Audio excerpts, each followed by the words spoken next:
Rivian's pushing out yet another software update today, 2025.34. And in this new software version, there's going to be improvements to the audio settings. They're going to fix bugs, as usually happens with all of these software updates. But they're going to be adding some things new. One of the things is a smart charging schedule, and also enhanced highway assist, adding a co-steer, which is something that they didn't have before, in addition to a few other small improvements. Now I'm going to be inviting Rivian's Chief Software Officer, Wassym Bensaid, on State of Charge again today. I've had him on a few times in the past to talk about some of the main features in this new software update. So let's get into it.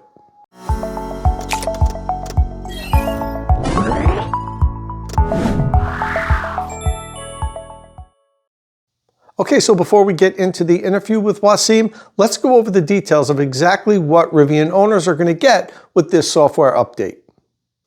Before I go down the list, I want to point out that I actually took this whole list from Rivian Tracker. Jose over at Rivian Tracker does a fantastic job following Rivian. He knows everything that's coming out typically before other people do. And his list actually was more comprehensive than the list that Rivian actually gave me. So I just went over to his site and listed everything as he did. So thanks, Jose. You do a great job over there. Okay, so for Gen 1 vehicles, the smart charging schedule recommendation, it automatically shifts charging to off-peak hours for cheaper, cleaner energy and up to 20% savings. But I want to talk a little bit about the potential savings later when I interview Wassym. It also has enhanced audio settings. You could save custom equalizer profiles and use 2 additional renameable slots.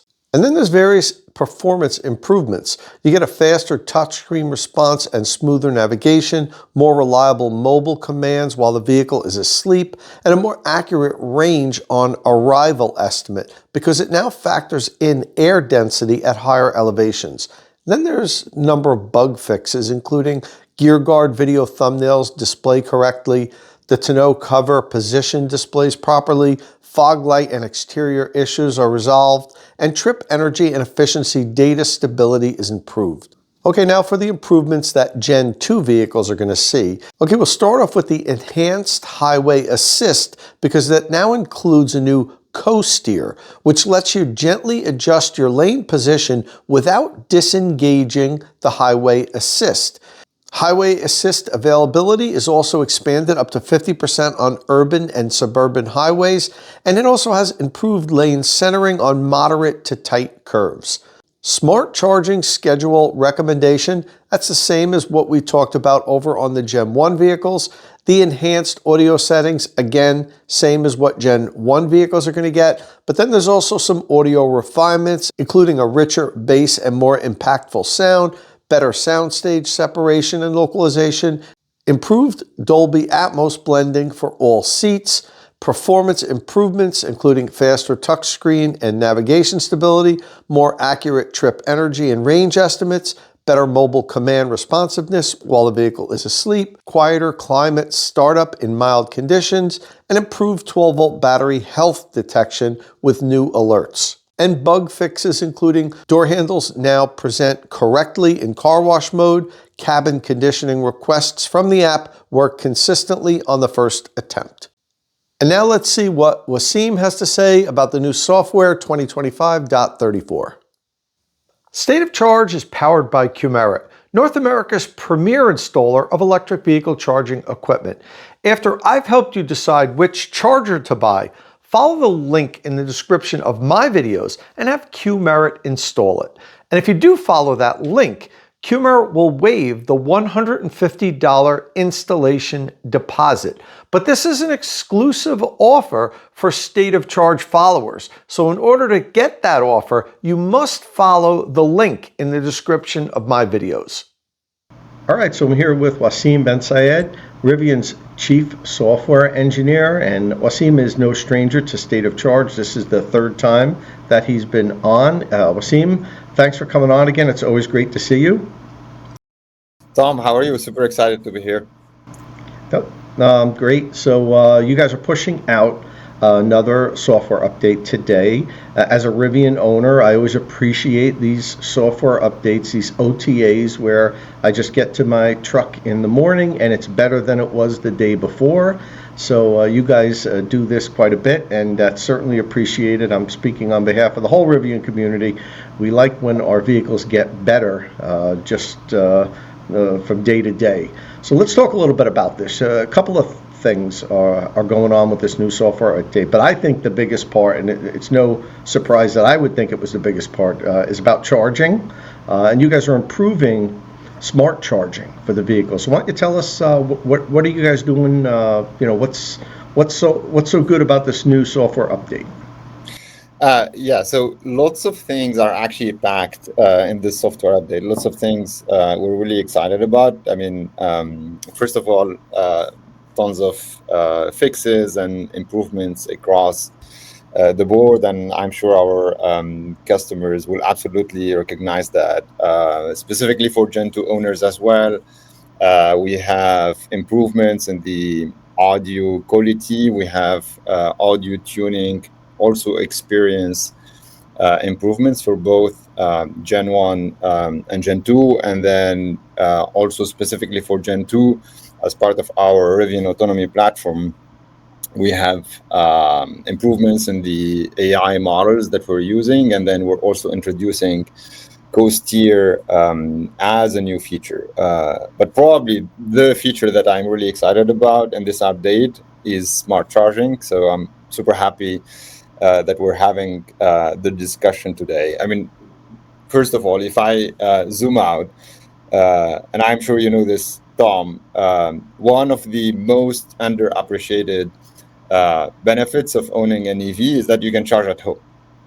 And having that feeling in the morning that you leave with your tank full, I mean, that adds a ton of convenience to your experience as a driver. And here, we have been analyzing the patterns of usage of charging across our entire fleet. We analyzed data across more than 100,000 charging sessions, and the findings are super interesting.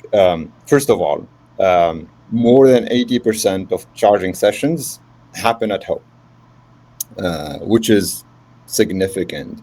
And then what we realized as we went through those charging sessions is that 74% of the charging sessions were actually not actively scheduled to align with the most cost-effective utility rates, even including around 30% of sessions that actually started during peak hours. And this is where we went back to the drawing board, and then we talked to a number of partners on how we can make that as easy as possible to our customers. And this is now the new smart charging feature that we're introducing, so that through a one-time configuration with few clicks on your mobile app, we can configure your charging schedule automatically to the most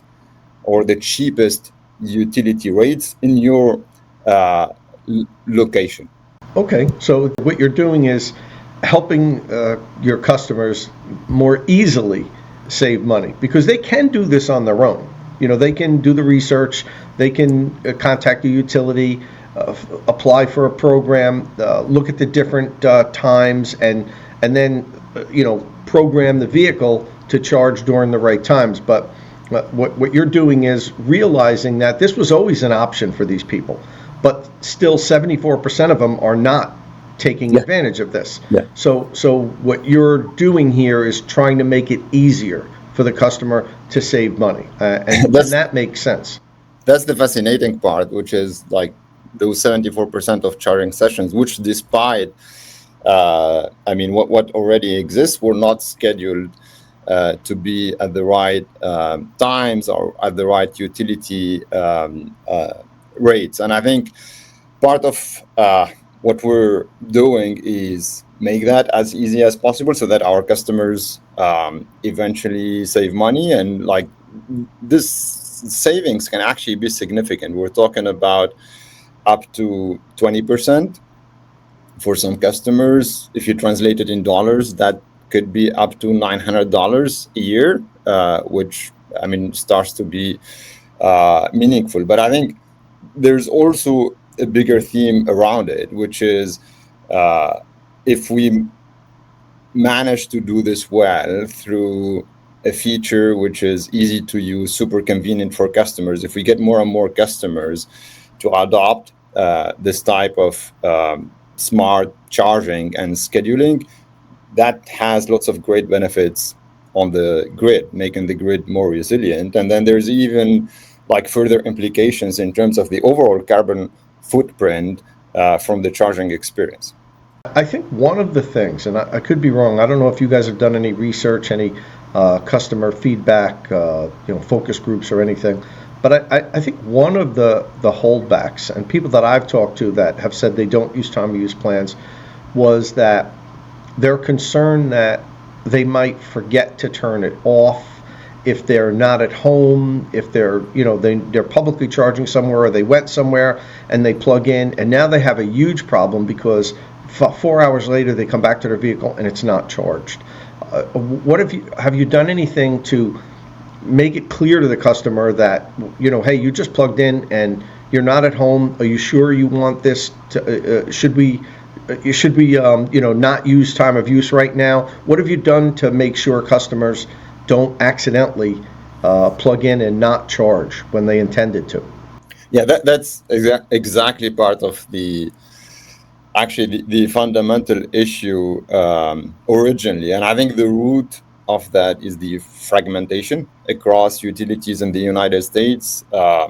It was extremely eye-opening as we were going through the data, how different the plans are per location in the US. Like some of the utilities have a simple plan that goes from, call it 11 p.m. to 4 a.m. Others, they have plans with like 3 slots in a day, and then weekdays, and then weekends. It's very, very, very different. So making that as easy as possible for customers, you just configure it once for your location, and then have the vehicle automatically calculate when to start and then when to finish the charging schedule based on your preferences. And then you talked about location. In the first version we're introducing, the smart charging is associated to one location. And then if you're not in that location, then it will fall back to basically the regular charging pattern.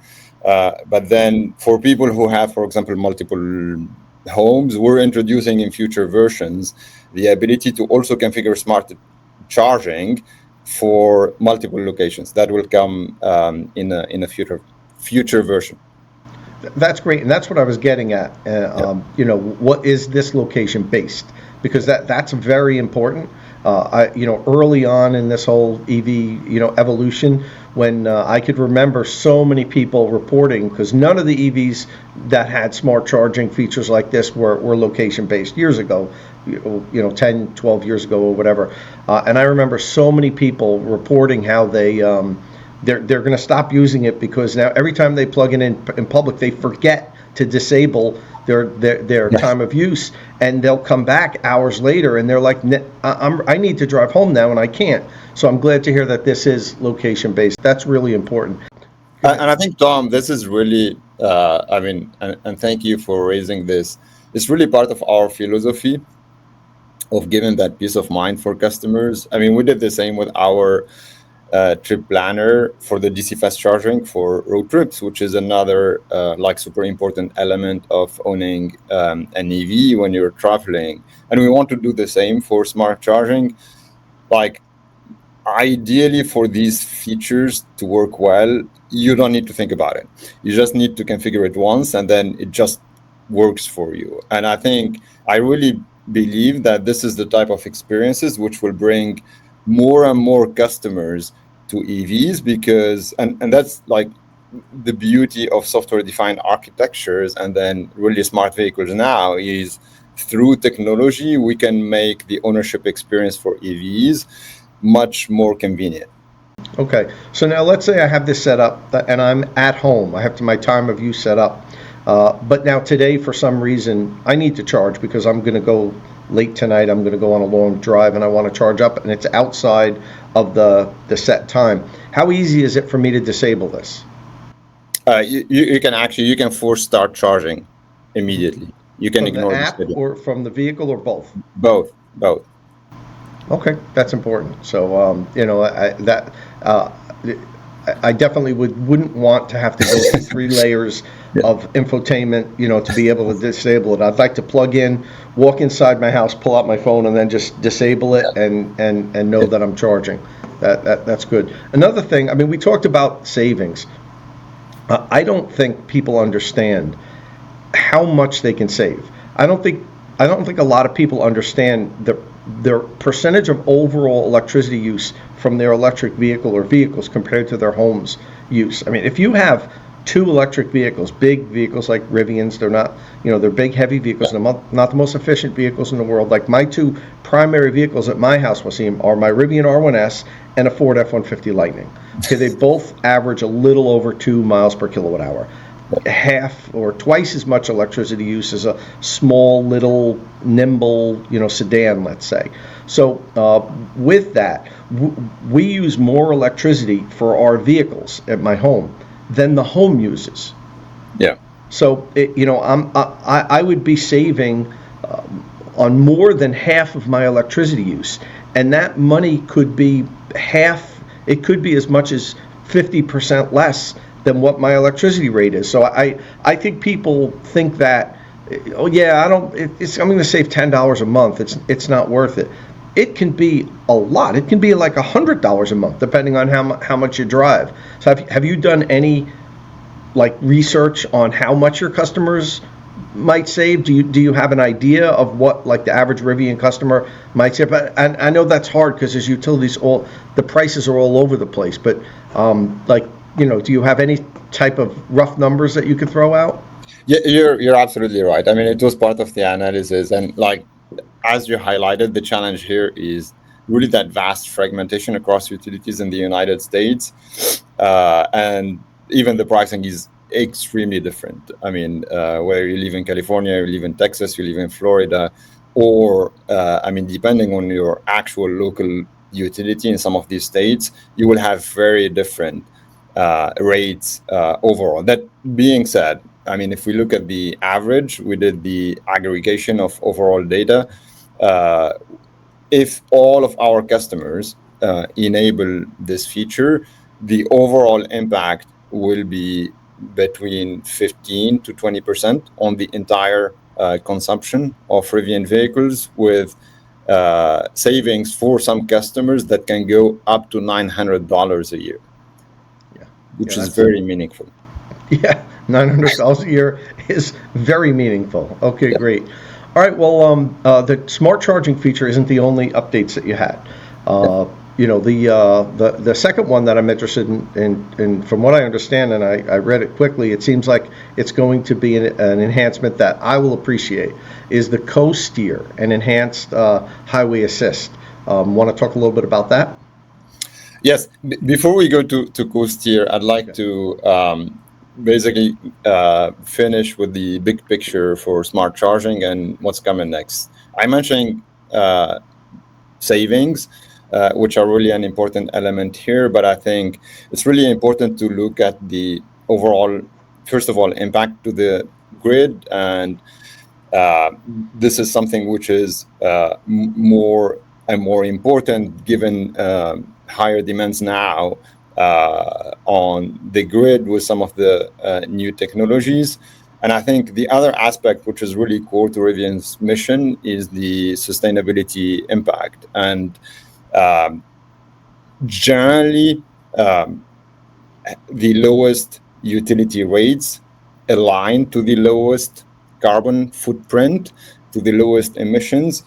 But then also back to that fragmentation and those regional differences, it's not always the same. So part of our roadmap and part of the future updates that we will have is what we call clean energy. So this is one of the features that we will be launching in the next 2 quarters, which further provides even more granularity in terms of aligning your schedule exactly with the lowest carbon emissions. And then we will have a super nice dashboard in our energy app that will show you the impact of your charging from a carbon standpoint, both for your home charging, which is generally 80% of what customers use, but then also in terms of your fast charging when we have the data. And I think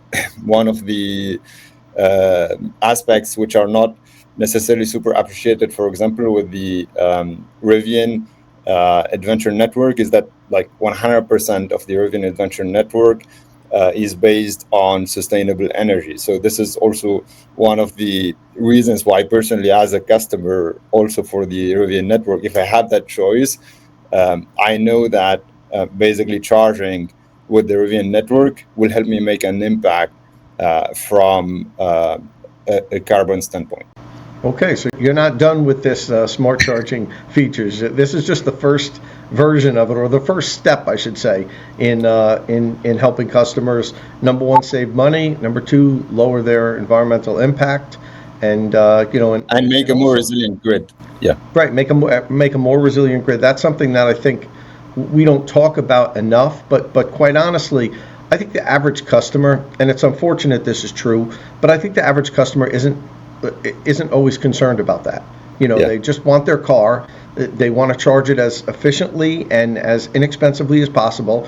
And they say, well, that's up for the utilities to deal with those other problems. But you have to, you as the provider of the vehicle and smart charging and so forth, kind of have that responsibility to work with utilities to try to help make the grid as resilient as possible. And I think that's part of the whole electric vehicle ecosystem. A lot of people think that EVs are going to crash the grid because of they need so much electricity. Yet when I talk to people in the utilities, they look at it as an opportunity to make the grid more resilient. And I know that's a complex topic that we really can't get into today because there's many layers to it. But I've gotten that straight from the utilities themselves that said, look, if we do this right, EVs will actually be the answer, not the problem, to grid stability. Okay, all right, well, let's put a bow on the smart charging part of this and head over to the co-steer and the enhanced highway improvements, which I have a little video that I'm going to show in this video that you guys produced, and it pretty much explains what you've done here, and I appreciate that. So why don't you tell us what you've done here with the co-steer enhancements? Yeah, so this is really part of an incremental roadmap that we have in terms of improving highway assist. I mean, if you take Rivian Gen 2 today, and then if you're driving in highway assist or enhanced highway assist, if you press the steering, then it will exit you from highway assist. And now, and to some extent, the vehicle is working against you. Now the vehicle is working with you and will really let you continue your highway assist session while doing that manual steer. It's a feature I'm excited to see our customers experiencing that. It's a small quality of life improvement, but really it changes that entire experience in terms of not having to exit then activate highway assist again. It's really part of being able to continue activating the feature as you're on highway.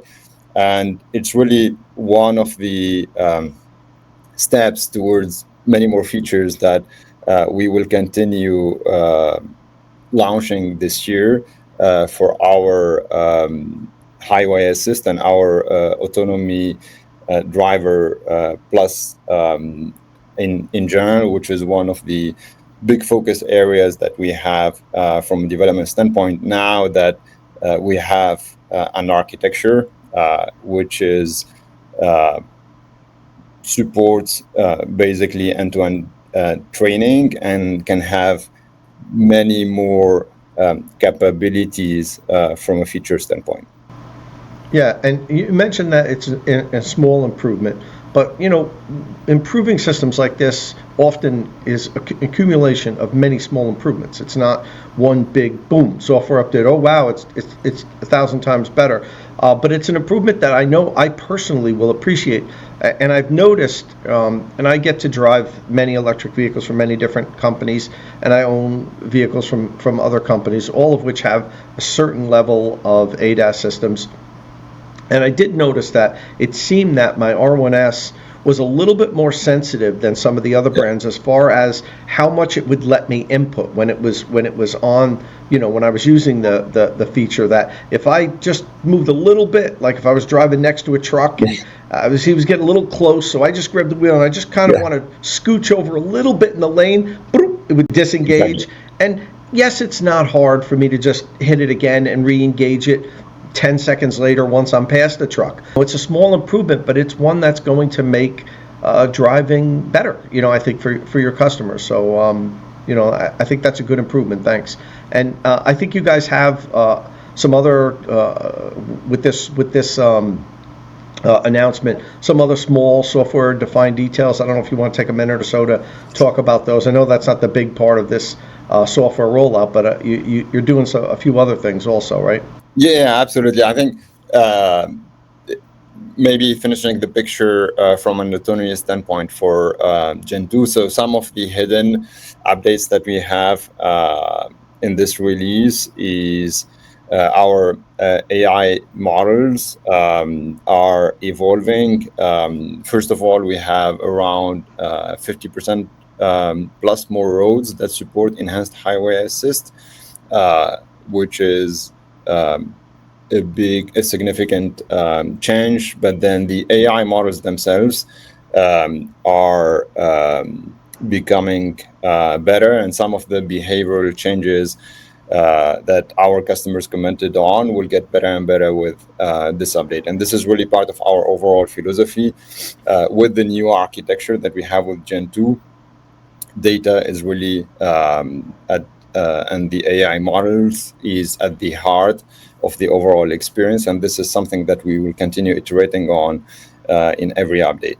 And then to finish everything, for Gen 2 specifically, there's a new audio tuning update. This has been an area of focus for our Gen 2 customers to really get that overall experience to the right level. And I think, probably among all those features, what's even more important to me, and one of the areas of big focus for the team, is continue really all those small fixes throughout the entire stack to make the experience better and better for customers, and continue with the performance enhancements, whether it's in terms of the infotainment responsiveness, or our customers will notice that with this update, the overall remote commands from the mobile app to the vehicles are becoming more responsive. And this is part of the continuous improvements that we can continue to deliver to our customers with these OTA updates. And you have been continuing to improve the vehicles. And, I've owned two different Rivian vehicles, and I've enjoyed both of them.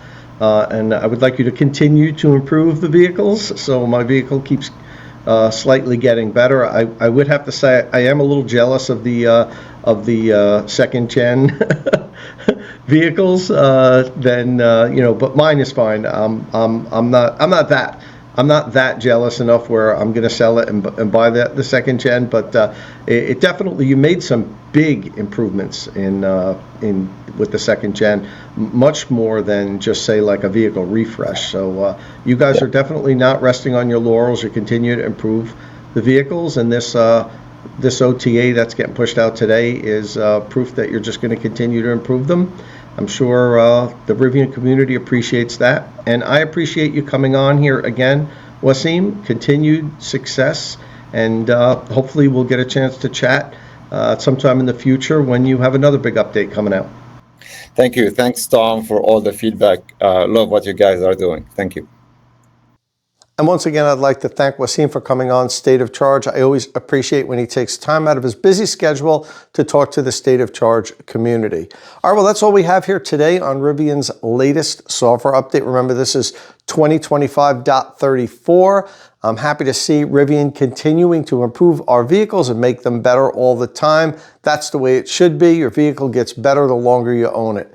Listen, if this is your first time here at State of Charge, please hit that subscribe button and ring the notification bell so you don't miss any upcoming electric vehicle news and reviews. And as always, thanks for watching.